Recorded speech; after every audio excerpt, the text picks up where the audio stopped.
Obrigado. Novamente, uma boa noite a todos aqui presentes na casa e os irmãos que nos seguem nas redes sociais, sintam-se também acolhidos, assim como todos aqui presentes. Eu recebi, na sequência da tabela, eu costumo sempre falar que o capítulo que nos é designado, ele é um presente. Presente porque quando a gente recebe uma caixa muito bem embalada, cheia de tops, e a gente abre, aquele objeto que nos é entregue, ele foi dado por alguém que lembrou de nós, que pensou como nos agradar, que imaginou de que forma aquele objeto nos poderia ser útil. E assim é com a questão das palestras que nós recebemos e que a Divina Providência coloca em nosso caminho. Como nos ensina o mentor espiritual, e ele bate muito nessa condição, aquele que fala é o maior necessitado de aprendizagem. Então, considero este capítulo um presente, porque como ele é designado pela Divina Providência para nós, significa que tem vários pontos nele que eu preciso aprender. Então, é uma condição de melhora na minha caminhada. E este presente aumenta à medida que me colocam aqui para conversar com todos nós aqui, todos nós, porque eu continuo me ouvindo, sobre este processo de entendimento do Espiritismo e o presente que a Divina Providência fez ao escrever o Evangelho. E como foi dito na semana passada, quando nós tivemos o capítulo 6, o Cristo Consolador, que foi a nossa colega Neca que fez, ela nos deixou muito claro que o Cristo deixou uma mensagem de consolo eterna para nós, que esta mensagem não morrerá, que é o advento do Espírito de verdade, que é o processo do Espiritismo. Por quê? Não significa que o Espiritismo é melhor que as outras religiões. Muito pelo contrário, todas as religiões provêm da Divina Providência. Luiz Sérgio, um escritor espírita que psicografou livros, ele foi um jornalista de Brasília que veio a falecer em 1950, 1960, mais ou menos, e quando chegou lá ele foi convidado a escrever livros, não era a proposta dele, ele escreveu uma coletânea, tem na biblioteca. Ele escreve neste processo de livros, e ele diz claramente que quando nos é colocado uma adversidade que nós consideramos, mas que julgam que nós podemos fazê-lo, é para o nosso crescimento. Processo este pelo qual ele foi convidado a melhor... Perdão, eu vou falando e perco a condição do microfone. Este processo em que a gente se torna melhor por enfrentar um desafio. E a nossa vida é cheia de desafios a cada dia. E as outras religiões, como nós falamos, ele também ensina um outro ponto. Ele diz claramente que pela diversidade dos seres humanos encarnados hoje, nós temos 8 bilhões de pessoas no globo, seria muito de uma ignorância suave, digamos assim, imaginar que todas as pessoas iriam crer e seguir o entendimento do Cristo da mesma forma, porque nós não aprendemos as lições da vida do mesmo jeito. Quando eu escorrego numa casca de banana e eu perco e eu caio, eu posso bater só o meu quadril. Se a Neca for escorregar na casca de banana, ela pode bater o braço. Se o Adriano for escorregar na casca de banana, ele pode bater as costas. Então, em função das diferenças da queda, significa que cada um tem um processo de equilíbrio para si no momento de uma adversidade. E esta variação é o que faz com que as diversas religiões tenham que existir. Então, as religiões são todas, na sua essência, muito boas, porque todas elas levam ao Criador. Onde é que está o problema? Está na criatura humana, está em nós. Está no nosso entendimento do que aquele processo religioso quer nos trazer. E o que tudo isso tem a ver com o capítulo de hoje? Com bem-aventurados os pobres de espírito. A partir do momento que a gente começa a tomar consciência de quem nós realmente somos, Quando o Evangelho fala, 2 capítulos atrás, no capítulo 5, o maior capítulo do Evangelho, bem-aventurados os aflitos, e que deixa muito claro que as bem-aventuranças significam não a pessoa que fica sofrendo, mas a pessoa que aprende com a aflição, com a sua dor e pode estender a mão ao próximo. E assim ela tem condições de olhar no olho da outra pessoa e dizer a ela, eu te entendo. Senão vira falsidade, aquela coisa de tu chegar numa loja para comprar roupa, um sapato, alguma coisa, a pessoa tenta ser gentil, ela vem, oi amiga. A gente percebe que não é tão sincero assim. Óbvio, a pessoa está trabalhando, ela tem que fazer as suas vendas, ela tem metas a cumprir, mas a gente percebe que daqui a pouco ela não está tão feliz por estar ali. Mas ela tenta fazer este processo, a gente percebe. Então, este perceber que a gente vê nos outros é um convite que este capítulo faz para a gente fazer para nós. Por quê? Quem são os pobres de espírito? No plano terreno, nós temos diversos processos de riqueza. E muitas pessoas que ficaram milionárias e que depois perderam tudo. Outras pessoas que eram pobres e enricaram, como nós dissemos no colóquio normal, no dia a dia. E qual é a atitude que normalmente nós vemos nestas pessoas? A pessoa que caiu e que perdeu tudo, se julga injustiçada. Uma boa parte delas ou se revolta, ou vive presa no passado, quando tinha dinheiro, quando tinha condições. A pessoa que foi muito pisada e muito pobre, e que não deu atenção às suas emoções e enriquece, fica rica, aquilo ela se sente melhor que as outras pessoas. Por quê? Porque em ambos os casos, nós temos pessoas que sofrem de uma única doença, a doença da desconexão. Quando a gente se conecta com a Divina Providência, Deus nosso Pai, Jesus Cristo nosso irmão, Maria de Nazaré, nosso anjo da guarda, ou algum ser espiritual que aqueça o nosso coração quando a gente percebe ou vê a sua imagem. Particularmente, eu chamo Jesus Cristo de JC, porque ele é meu irmão, e eu não consigo olhar muito para as gravuras com os olhos dele, pelo lembrar do carinho que ele tem por nós. E neste processo de carinho, a gente começa a entender uma coisa que na casa espírita é muito estudado nas escolinhas, e nem sempre a gente fala nas palestras, porque nós temos milhares de conceitos a trazer, e o tempo é curto, a gente acaba tendo que ser muito pontual no que a gente vai falar. A gente acaba falando, a gente não fala sobre egrégoras. Tá, Márcio, tá xingando a gente, que bicho é isso? Egrégoras, gente, é união. Espíritos reunidos sobre uma mesma família, ou que têm o mesmo pensamento ou as mesmas atitudes, é ali que a gente forma a nossa egrégora familiar. Os seres são reunidos em famílias em função da sua egrégora. Ai, mas a minha família só briga. E será que tu tem equilíbrio para também pedir perdão quando eles errarem ou quando tu errar com eles? Será que tu está na família errada? Ou será que tu atraiu a tua própria família pelas tuas atitudes e o véu do orgulho está na cara e não te deixa ver?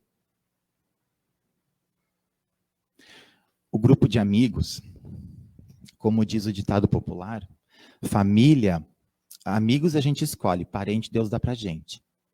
O parente Deus dá pra gente é pra gente aprender a trabalhar as nossas emoções. É pra gente perceber que tem questões em nós que nos irritam porque a gente vê o outro fazendo e se incomoda.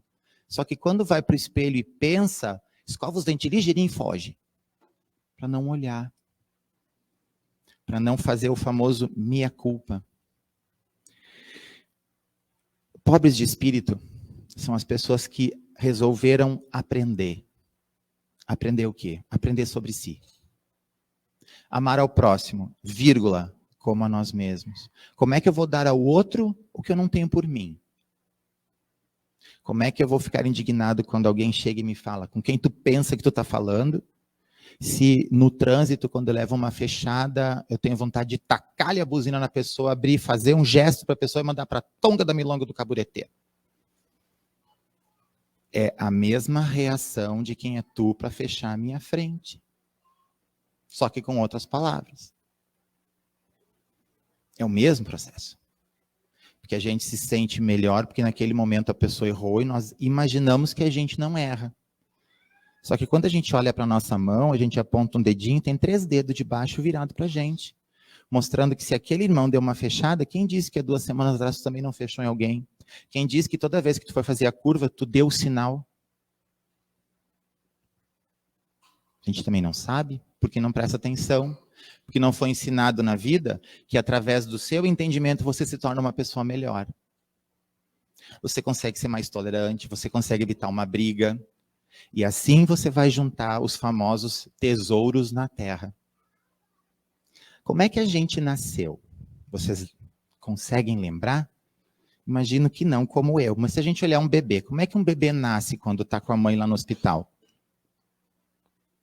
O que ele tem de si, tirando a mãe e o pai? Ele é careca, pelado e sem dente. Dali para frente o que vier é tudo lucro.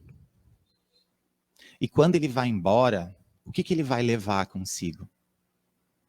A essência espiritual que reencarnou naquele ser.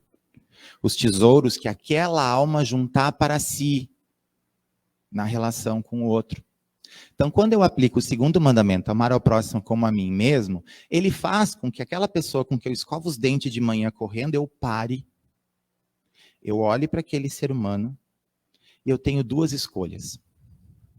Ou eu vou tornar aquela pessoa o meu melhor amigo e dar valor ao cabelo ou não, às sobrancelhas ou não, ao nariz torto ou não, a canseira de estar levantando no dia seguinte porque tem que trabalhar, ao esforço pessoal por enfrentar as dificuldades, por aguentar uma tolerância, por ter que pagar as contas, o desespero de não saber como acolher alguém da família quando está doente, que a gente ama e está preocupado. Isso tudo são tesouros de alma.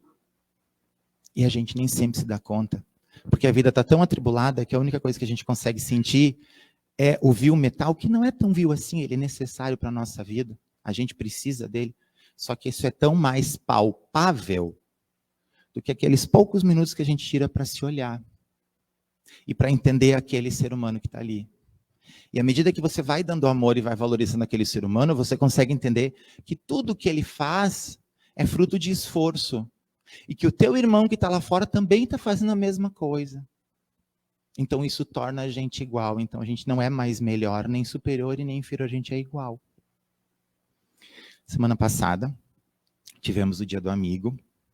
E a gente teve alguns eventos lá no meu trabalho na prefeitura. E uma colega nossa, ela ficou responsável por recolher o dinheiro. E a gente perguntou se ela podia receber Pix. Ela disse que não, que tinha que ser em dinheiro.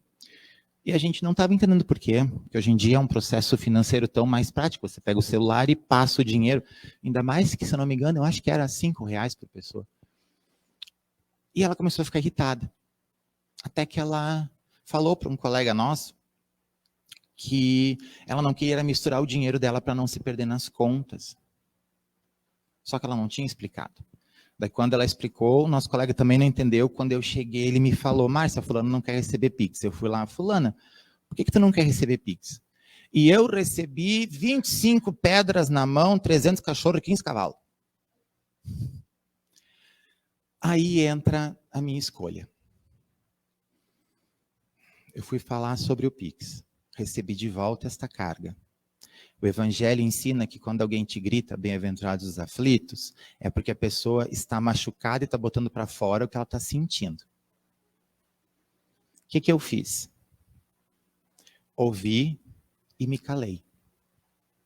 Porque o Márcio, quando começou na prefeitura 20 e poucos anos atrás, também teria estourado que nem ela estourou. E não saberia entender por que as pessoas não estavam compreendendo, porque achava que todo mundo tinha que entender o pensamento, e não é assim. Se a gente não fala, a gente não consegue compreender. Me calei, virei as costas e fui embora. Ontem, nós tomamos um café, acho que era 3h30, depois de despachar um monte de processo. A gente tocou no assunto. E a gente conversou e estava tudo bem. Humildade de entender que no lugar dela eu faria a mesma coisa. Mas tu consegue ser perfeito? Não. Eu ainda vou escorregar na casca de banana de novo. Porque se eu estou encarnado, eu estou no mundo de provas e expiações como todos nós estamos. Vou ser testado novamente. Nós somos testados mais de uma vez. Até o ponto que a gente confirma que a gente aprendeu a lição. Para a gente poder lembrar um pouquinho, por favor, Adriano, tem um vídeo do YouTube. Ele é de 3 minutos, é uma moça... Pode botar. Isso, ele é uma moça muito bonita. E ela vai trazer uma reflexão para nós, para poder encerrar esse processo de humildade, para a gente poder refletir um pouco o nosso real tamanho perante o universo e o real tamanho dos átomos que compõem a matéria da qual nós estamos ocupando um corpo para estarmos encarnados. Vamos ver então, por favor.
Evangelho segundo o Espiritismo, capítulo 7.